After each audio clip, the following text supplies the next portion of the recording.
Hi అండి. ఈరోజు మా లంచ్ అయితే చూపిస్తున్నాను చూసారా. నేనైతే ఈ విధంగా బిర్యానీ అయితే చేశానండి. ఈ సండేకి మీ ఇంట్లో మీరేం చేసుకున్నారో కూడా నాకు కింద కామెంట్ సెక్షన్లో కామెంట్ చేయండి. అండ్ ప్లెయిన్ బిర్యానీ ఇది వచ్చేసి మనకి మష్రూమ్ అండ్ టమాటో కర్రీ అండి. చాలా బాగుంటుంది, మనకి హోటల్ స్టైల్ అనమాట. అండ్ నెక్స్ట్ వచ్చేసి పెరుగు చారండి. పెరుగు చారు మనకి బిర్యానీలోకి ఇది లేకపోతే అస్సలు బాగుండదనమాట. అండ్ అలాగే ఇంకొక స్పెషల్ అనమాట గోంగూర అండి. బిర్యానీలకు గోంగూర, పెరుగు ఇలా అన్నీ వేసుకొని తింటే మనం హోటల్లో తిన్నామన్న ఫీల్ అయితే వస్తుందండి. ఇంకా ఆనియన్స్ అండ్ అలాగే మనం మ్యాంగోస్ వచ్చేసాయి కదండి. మ్యాంగోస్ తినకుండా ఉంటామా? అస్సలు వదిలేదే లేదు. మీ సీజన్ వచ్చిందంటే మ్యాంగోస్ ఖచ్చితంగా తింటారు.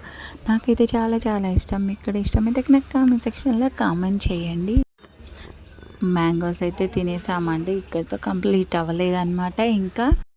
అండ్ ఈవినింగ్ వచ్చేసి ఇలాగ పల్లీలు అయితే కొంచెం క్లైమేట్ చల్లగా ఉంది కదండి. పల్లీలు ఇలా వేయించుకొని తింటే చాలా మంచిది హెల్త్కి. పిల్లలకు కూడా పెట్టేస్తే కూడా చాలా చాలా మంచిది అనమాట. నేను ఖచ్చితంగా పిల్లలకైతే ఇలాగ ఈవినింగ్ టైంలో స్నాక్స్గా ఇవి ఇస్తానండి. సో ఇంకా ఇవి తిన్న తర్వాత ఇంకొక ఇన్కంప్లీట్ అయితే ఉందండి. అది కూడా మనం చేస్తేనే మన డే మొత్తం నాకైతే కంప్లీట్ అవుతుంది. అలా సాయంత్రం చక్కగా పల్లీలు అయితే తినేసి ఒక కప్పు కాఫీ అయితే తాగేసామంటే డే మొత్తం కంప్లీట్ అయిపోయింది.